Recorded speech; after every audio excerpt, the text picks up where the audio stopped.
is me, Vishwas Nair. I'm the host of this podcast. And trust me, Sarah Lian was one of my most desired guests on this podcast because she actually indulged a lot of dream in us. Like, trust me, like being a developer advocate, working on tech, and making sure that everybody understands. I think probably some of the people in the world can really do that very effectively. And I feel that, even with the busy schedule, she makes sure that she has her own content on her YouTube channel. And I have to learn a lot from her. So she has been one of my idols since I started learning something about Azure and cloud.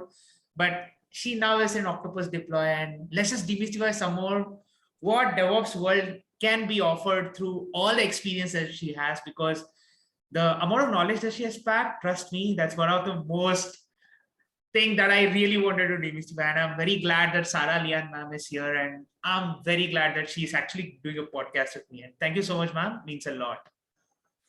That's a lovely intro. Thank you for that. I appreciate that. Thank you. Yes. Let's just start with your journey as a student. How was your journey as a student, and how did it pave your way in building yourself as a professional that you are today? Because that's the best move that you do. Like, you meet good people, you get the dreams from, like how I got a dream, like I want to someday be as good as Sarah Lian. So that's what my dream is. So all about that. So how did that pave you to be a professional of this caliber today? Like, this is the most desired standard that we really go behind. So what is it all about when you had your journey as a student? So yes, I went to university to do a degree in computer science. I picked that route. Not everybody needs to pick that route. Some people will find going to university ideal. Other people will find that it's not. And I've got some great friends who have went down the non-university route and are still massively successful. I enjoyed going to university because it kind of solidified my knowledge and where I wanted to be in the computing industry. So my university degree was split in two paths. So I think the first year was very generic. We did lots of we covered everything basically in terms of computing and computer science. And then in the second year, we got to pick whether we wanted to be more a programmer or a developer, or if we wanted to still go down that generic path of computing. I picked the generic path because I still don't enjoy, and I didn't enjoy at university, sitting in front of a code editor and trying to figure out what curly bracket I'd missed or what comma was missed. That just does not, my brain doesn't work in that way. I can't code all day. Yes, I can write, an ARM template or a bicep template or a PowerShell script. I can do that kind of automation type thing. But if you ask me to write an application, no, I'm never going to be able to do that. So basically at university, I went down that generic kind of computing degree path. And from there, I was able to get into an entry level position at a company answering help desk phone calls. So I was that person at the other end of the phone when you forgot your password on a Monday morning and all that. That was probably more of a learning journey for me than, to be honest, the university stuff. The university stuff is very textbook and very non-real world, if you want to put it that way. Whereas on the help desk, it was very, you were learning how to not only fix people's computing problems, you were also learning that customer service skill set on how to deal with people and how to translate the knowledge that I have into something that's a non-technical person can actually understand, which I think has actually set me up quite well for what I'm doing right now in my job. So yeah, that's where I kind of started my journey in computing. Is a wee bit, I don't know if that answers your question or not. yeah, you answered that question. That's the catch in that entire journey that you have, right? You meet a lot of people, you get that experience, and as soon as you enter the industry, you're like, did I do something which is relevant to the industry? I'm like, you didn't do anything, sorry for that. You are now entering the industry, so please just hustle harder. That's the grind that you need to put in. You can't really deny the fact that the production system costs much more costlier than what they pay to you. So even if you are hired the best, please be a student in a company. That's the biggest challenge that you can face. And also, like, how was your journey as a cloud professional? Because, it doesn't match. Like, cloud is something which is everybody wanting to do today. Like somebody like a finance guy knows how to put a data lake into his entire infrastructure. He can understand what does a data lake do, MDM, RDM, all these things are nerd stuff. Everybody can understand that. So what was your journey as a cloud professional? Like, how did you enter the world of cloud? Like, how did you see it evolve? Because when I talk to a developer advocate, his insight towards the cloud journey is like, he's not romanticizing us what we are doing in our entire journey of learning. Like, he knows what's the pain that went behind in transitioning from private to public, which was VM to this, that, like these called serverless containers, so on, right?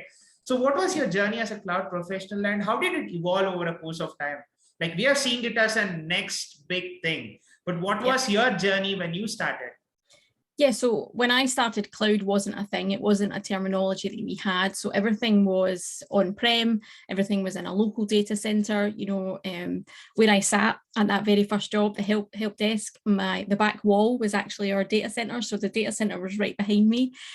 So that was very much my start, racking and stacking those servers, fighting with those horrible little cage nuts that we have in server racks and things like that. So the majority of my career has been with physical servers, or if we look at like VMware technology and Hyper-V technology, that was where my skill set lay for a good number of years, and that's where my journey started. However, we obviously saw the introduction of things like, I don't know if anybody remembers this, Microsoft launched BPOS, and I can't remember the name of it, but that was like their start into cloud technology for email and email protection, which actually BPOS, I think it was called, is now Office 365 as we know it. So that was really the start of where I came into the cloud, and the company I was working with at the time were early adopters of that technology, and I actually helped move that company to Office 365 and use email when we had that facility. So that was really the start of my cloud journey, but it was very much just the company I was working for were using cloud or starting to think about cloud and how we actually integrate that into our system designs. It wasn't till maybe 3 or 4 years later on that I really started to understand that cloud was going to become the next big thing, the thing that you had to have on your CV, you had to have that skill set. And that's when I started learning Microsoft Azure. I'm a big Microsoft fan person. I obviously am an ex-Microsoft employee as well. So Azure was the kind of technology that I picked, even though AWS was around at the same time. And that's really the journey that started me. I realized that I was getting left behind. My skill set was a bit older, so I had to learn cloud. And that's why I started the Glasgow Azure user group, because I wanted to speak to more people that were using the cloud in production systems. I wanted to speak about how people were learning the cloud, because we didn't have the wonderful resources that we have nowadays. There wasn't the plethora of YouTube videos or blogs or user groups or learning tutorials and things like that. So I wanted to get a network of people local to me that could help me on that journey, and hopefully I could help them as well. And that's really why the Glasgow Azure user group came about in 2017. So yeah, it's been since about 2017, maybe just a wee bit before, since I've been learning cloud. So yeah, some people think, yeah, yeah, that's my journey to cloud so far. Yeah, community is the best way to reach in for the cloud. It's not about the AI which is taking in the market. Like, just forget the fact that there is going to be an AI. Before AI ruling the world, humans rule the world. Like, that's the biggest challenge today. Yeah. I feel that, role of a developer advocacy and DevRel has a huge impact in building a developer ecosystem in a company. Like, they build anything. Like, they can build a culture, they can build an organization pattern, like they can understand pretty much anything. So what's the role of DevRel and developer advocacy today in educating developers and the professionals today? Because what you give us in YouTube is probably very, very entertaining to people who are very new to the technology. Like, anybody can understand. Like, that's the biggest challenge. Like, everybody needs to understand it. It's not like you're 10 years in the cloud, what next? It should never be that. That's the immersive way of saying, okay, this is how we educate people.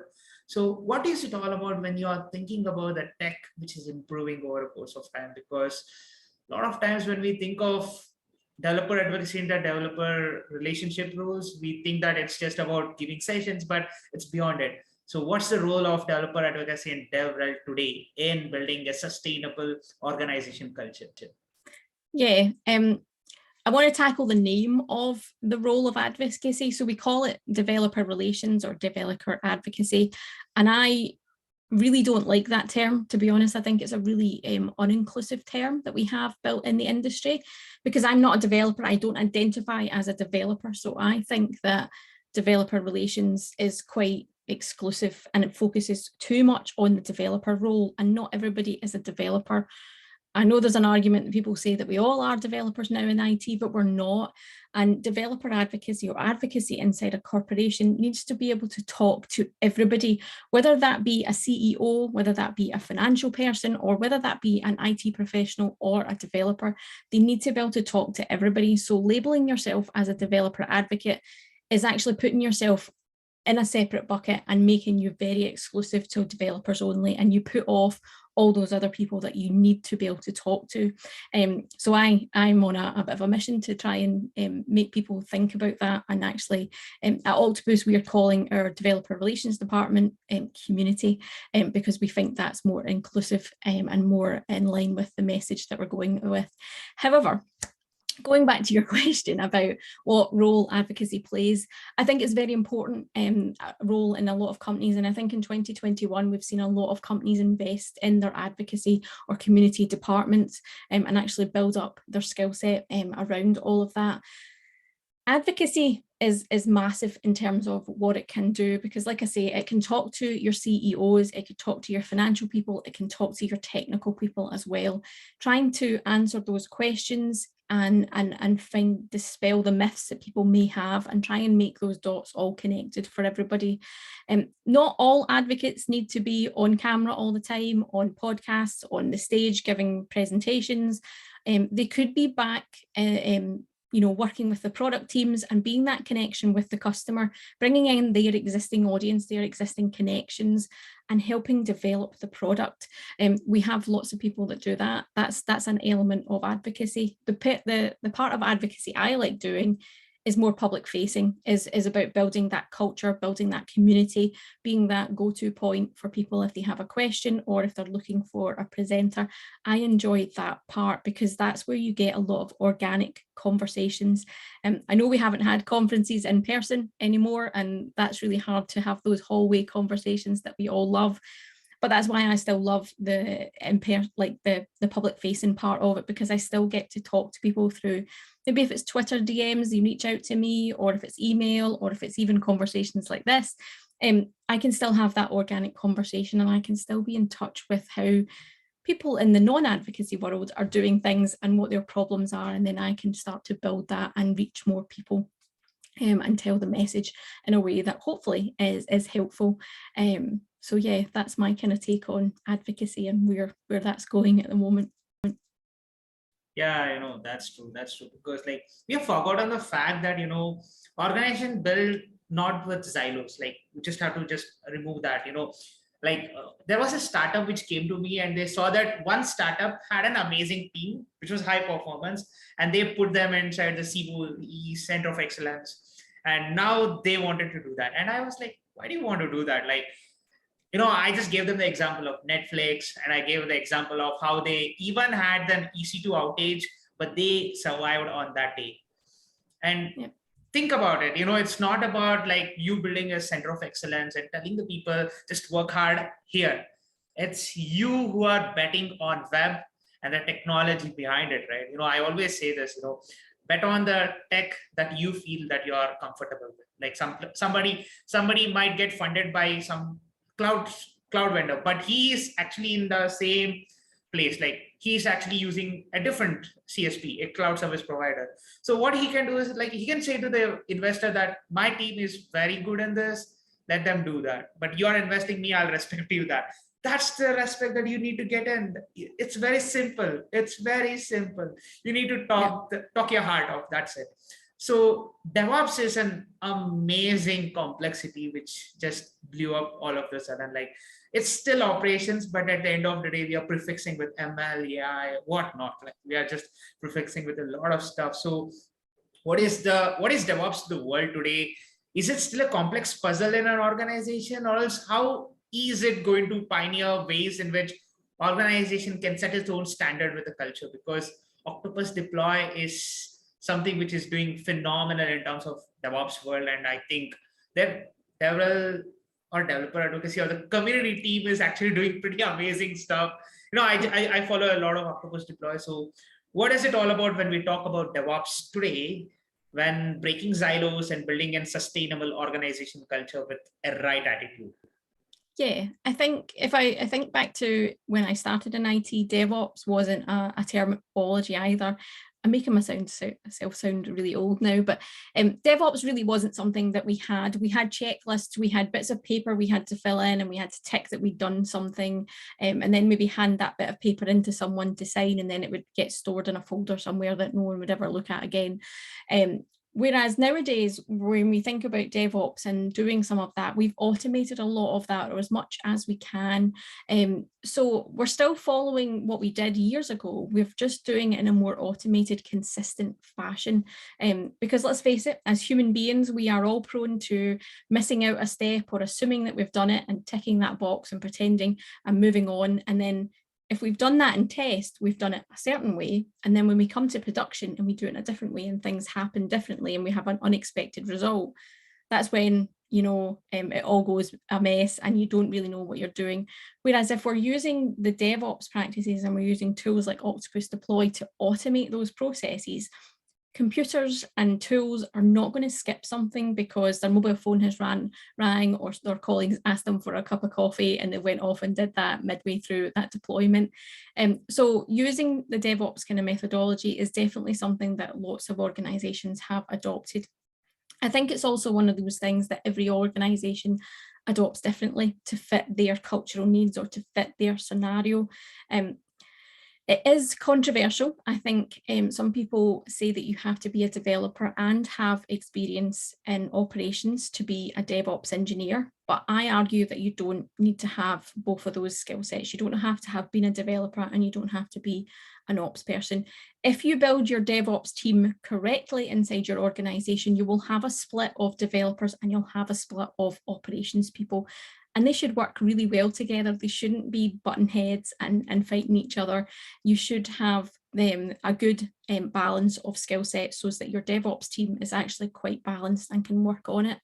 I think as an operations person, when I look at DevOps operations and the processes behind all of that, there are times when I don't understand why an application deployment, that CI part, the continuous integration part has worked or what the steps are. But I rely on my developer colleagues to do that because that's their application, that's their bit of code, they know how to do it. And equally, when we look at the CD or continuous deployment part, my developer colleague friends sometimes don't understand some of the steps that I've taken to take their code and deploy it out to the infrastructure. So there's definitely different ways of approaching DevOps when you're either looking at tooling or when you're looking at people.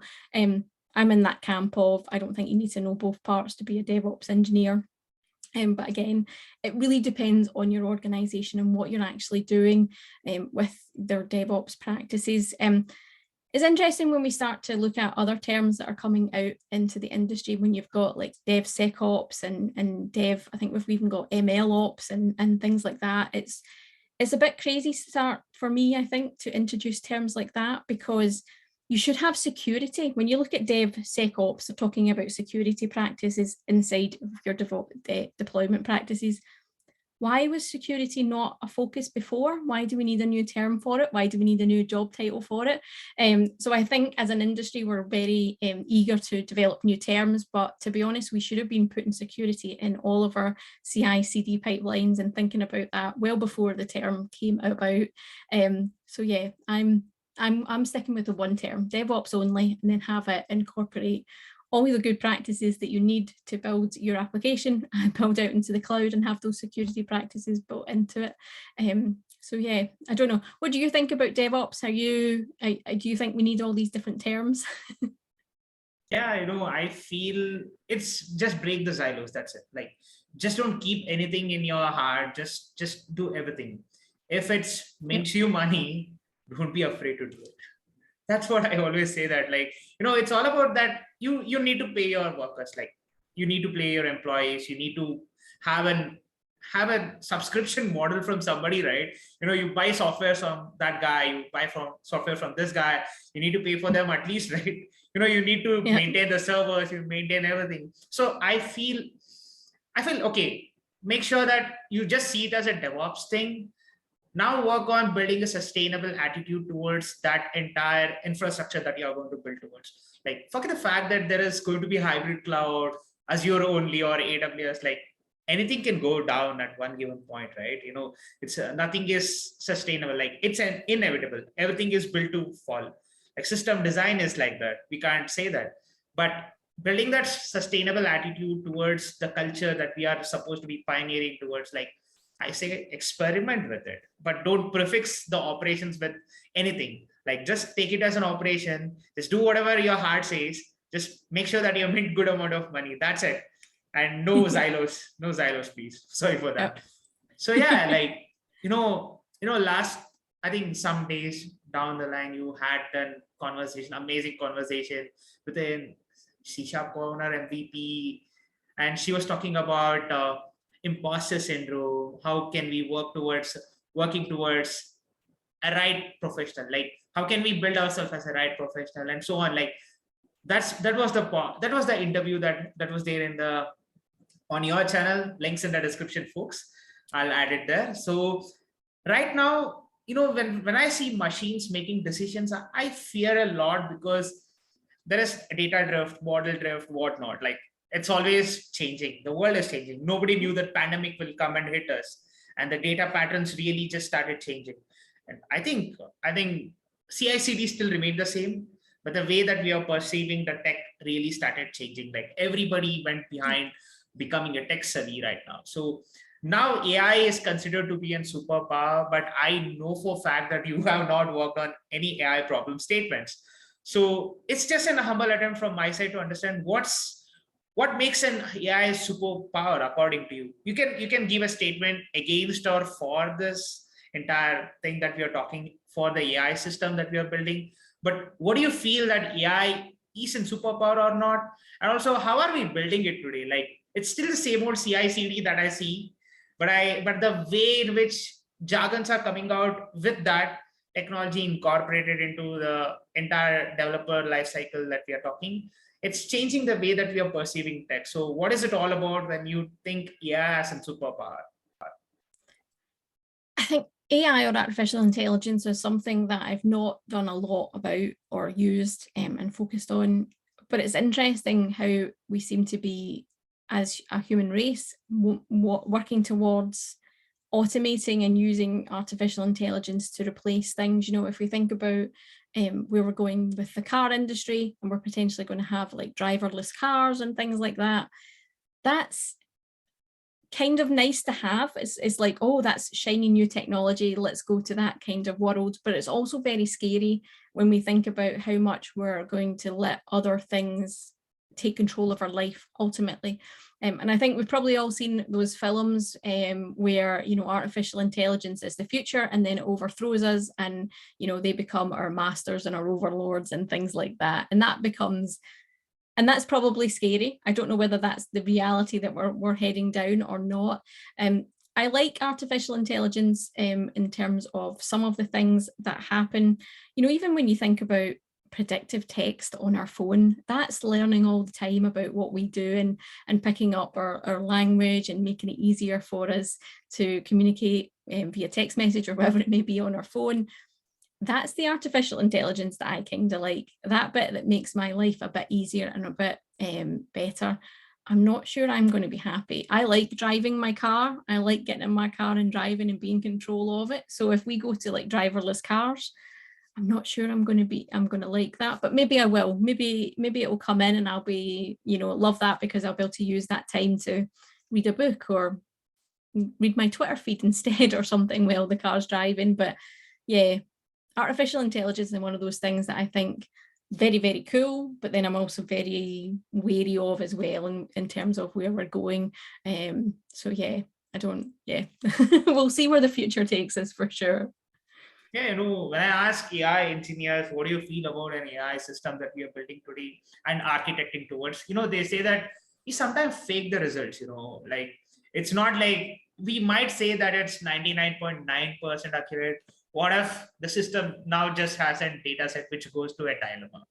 And, when tools like Jenkins were ruling the market, like it still is, and no dig to them, they're improving a lot, by the way. Like they're improving to some extent.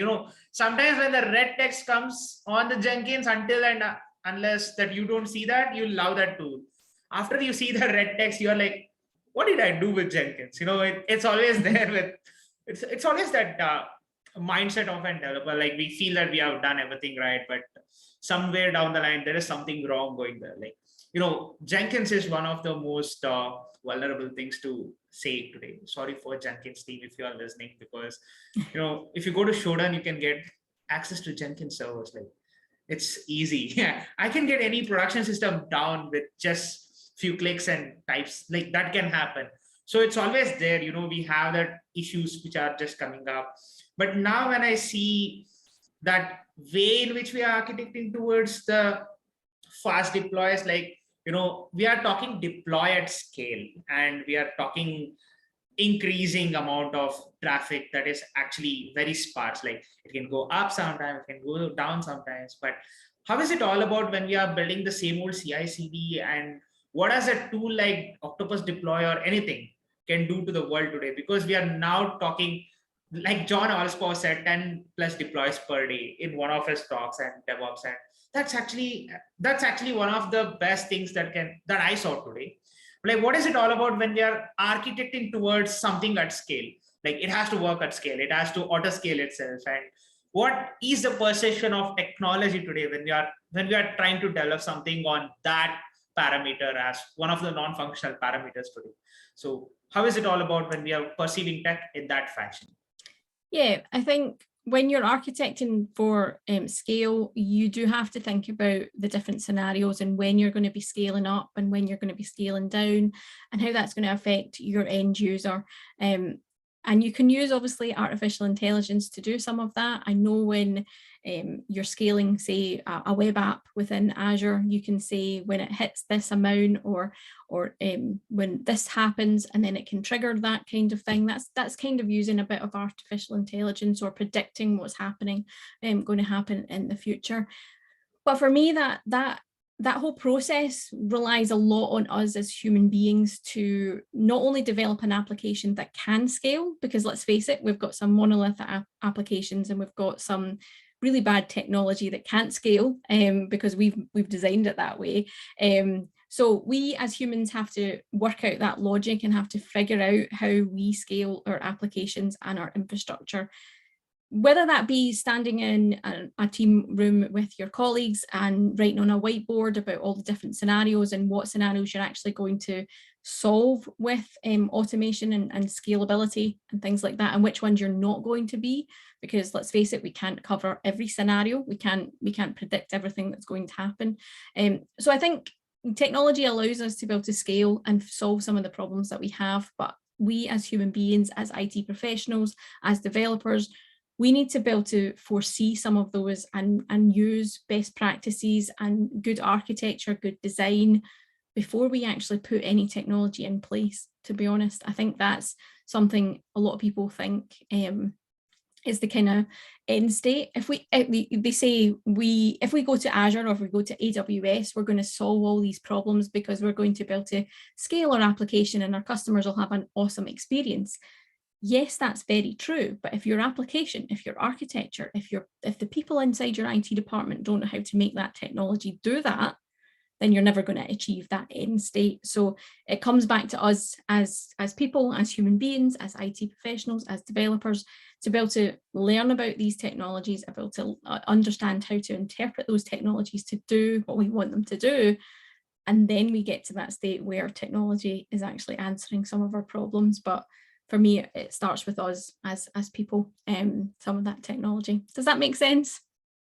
Yeah, that's true. That's true. Because we are now waiting for a state-of-the-art cloud service provider. AWS is rocking the world. Like, to be very frank, they have amazing set of services.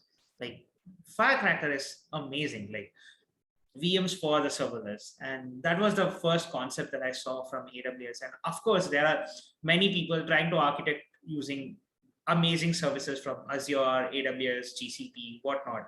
So we are now waiting to build one of the best state of the art technology, because we now want AI to be on a tiny device as an edge. Like, we are now talking about deployment at scale, deployment on different targets. Because back then, I saw that somebody connected a computer to the internet and now everybody wanted to access the computer. And now everybody is like, what if the internet goes down? Like, we in 2021, we had a physical layer outage, and that really was a big issue to some companies. Facebook was down for almost for many hours. Like, I don't know the hours because I just slept off after they just went down. And I was like, what if the entire infrastructure goes down one day? Like anything, everything goes down. And now we are trying to build a sustainable architecture that mimics some of these giants like Microsoft, Google, Netflix. Like, startups are taking on giant. That's the agility of the software today. Like, we are seeing that how agile the startups are. Like, they are building their own culture out there. So what is it all about when we are trying to build a culture and we are yet to adhere to the fact that the reality of building such startups or something, it's very different. Like, you've seen a lot of startups which have built some amazing culture. So what was your experience when you witnessed some of the best and the worst cultures today? Because now we are in the dilemma that I want to build my institution to the next Netflix, next Microsoft, and things like that. So what's your tips for those people who really want to pioneer that culture in their organization? I think you always have to be open to learning new things and discussing things, whether that's technology or whether it's culture. I think if you're open to hearing from your employees, from your team, and listening to their experiences, their opinions, their knowledge, then you will get to a good point ultimately, whether that be technology or culture. I think when I look back at some of the bad experiences that I've had along my career, again, whether that be in culture or technology, is because people are unwilling to learn and unwilling to change. They have that mindset of, we've always done it that way and we're going to continue doing it that way. So if you are, a new leader, or if you're starting a new business, then always be open to learning new things. It can be a continuous treadmill of learning what's the new trend and things like that. And you don't have to adopt everything. You just have to be open to hearing other people's experiences, and even just improving like 1% every month, whatever that may be, your culture or appearance or your technology implementations. If you're just improving by a small amount every month, then chances are you'll get to a really good endpoint. And that's how I look at myself as a person. So I think that can be the same for startups or IT companies or departments. If you're looking to improve yourself just even by a small amount, whether that be per day, per experience, I've done a lot of presenting over the last couple of years, and I always try to improve. I take the bad points and take the good points from each presentation and then bring them into the next one and hopefully improve and try and get more good points and less bad points. So I think for startups, for technology companies, they have to continually do that. Technology isn't standing still anymore. Long gone are the days where, you would learn about Windows Server and you would learn about that for like 5 years until the next version came out. So you didn't have to really upskill yourself or learn something new until, the next version of Windows Server comes out. Let's face it, the length of time we've been talking, technology's probably changed. There's probably a new service out or a new feature that we've missed out because we've been doing this interview. But you constantly have to be learning. You constantly have to be taking on board ideas. So yeah, build up a good team of people that have a diverse set of skills, diverse set of experiences, and build upon that. And that's how I think you build good culture. And I think that's ultimately how you build good technology as well. Yeah, you recently joined Octopus Deploy. Last question from my side, because you saw a biggest transition in your life. Like, you are there in one of the tech giants and you saw an amazing culture, which actually built out amazing rollback strategies, the way they pursued chaos and things like that. And Octopus Deploy is also doing amazing job in building out such great product for the world. So right now there is a way in which we also say that you need to stop your IT transformation. Like you need to learn when to stop your IT transformation as well, because you can't keep evolving. Like somebody says agile is good, you can't go agile. Like if you are good enough with whatever you're doing, let's just continue that. So Yeah. what is it all about when we talk about IT transformation in the world today? Because you saw an impactful change that happened, right? Octopus Deploy is 7+ years old, but Microsoft is pretty huge and their stories are pretty great. Like I don't have to say anything about them. They have their own chaos stories. How did they move from waterfall to DevOps? And Abel Squidhead, I miss that guy. He's one of my favorite developer advocates even today. Like if I talk about DevOps, it's because of him. So what is it all about when we are talking about IT transformation? How is the company is perceiving chaos today? Like in their SDLC, how are they perceiving chaos? Because I feel that chaos is the best way to learn DevOps, because that's really the definition. Because as soon as you get inside a company like Google or something, they have their end-on code mechanism and they can roll back very quick. And to be very frank, first day you are deploying a code to the production, right? It's always there for it. So what is it all about when we're talking about IT transformation today? And also how is the tech world perceiving chaos today? Like everybody tweets something about this went down, that went down, but like engineers are learning. So what is it all about when we're learning from chaos? I think you're right in terms of at some point you have to kind of pause your IT transformation. I know a lot of companies have went on that journey from owning their own data center to moving to the cloud, and that's been part of their IT transformation for the last like 3 or 4 years, or they might still be on that journey.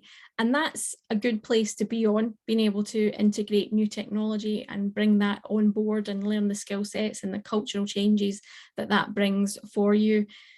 We are moving into more of this chaos engineering, and I'm seeing lots of people use that as a strategy, as a methodology now, but it depends on where you are on that transformation. If you are still using lots of equipment and data centers on-prem and you're using that, maybe you need to go to the middle ground of just learning about cloud first rather than going all the way to chaos engineering. But then again, maybe you do want to skip that kind of transformation and go over to chaos engineering.